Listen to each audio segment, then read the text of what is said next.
సర్నాలోని Houthi తీవ్రవాదులు లెబనాన్లోని Hezbollah తీవ్రవాదులతో కలిసి సిరియాలో ఉన్నటువంటి Islamic resistance force, Islamic jihadist force తీవ్రవాదులు నలుగురు కలిసి వెళ్ళి ఇజ్రాయెల్ మీద దాడి చేసి అక్కడ ఉన్న మహిళల మీద అత్యాచారాలు చేసి అక్కడ వాళ్ళని కిడ్నాపులు చేసి అక్కడ వాళ్ళని అరాచకం చేస్తే ఆటోమేటిక్గా యుద్ధం వస్తుందని తెలుసు. ఆ యుద్ధం వచ్చినటువంటి సందర్భంలో ఇజ్రాయెల్ దాడులు చేస్తుందని తెలుసు. అప్పుడు ఇజ్రాయెల్ని కంట్రోల్ చేయడానికి ఇజ్రాయెల్కి సహకరించడానికి అమెరికా, యూరప్ దేశాలు వస్తాయని తెలుసు. వాళ్ళందరినీ బ్లాక్మెయిల్ చేసే పని కోసం అని చెప్పేసి ఆ గొడవలో ఇన్వాల్వ్ కాకుండా పక్కన నుంచున్నటువంటిది హౌతీ. వాళ్ళు యెమెన్లో ఉంటారు, వాళ్ళ పక్కనే సముద్రం ఉంది, వాళ్ళ ముందు నుంచినే ఓడలన్నీ వెళ్తూ ఉంటాయి.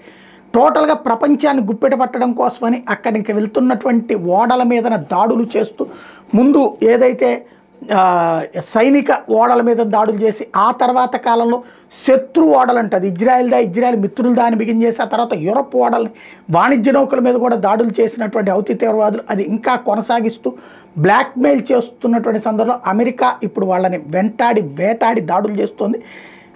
ఏకంగా ఎయిర్ ఫోర్స్ను రంగంలోకి దించింది. వందలాది హౌతీలని వేటాడుతున్నటువంటి పరిస్థితి అయితే ఉంది. టోటల్గా ఆపరేషన్ పూర్తయ్యాక కానీ ఎంతమందిని లేపేశారు, ఎవరెవరు లేపేశారు అన్నటువంటి విషయం చెప్పదాం.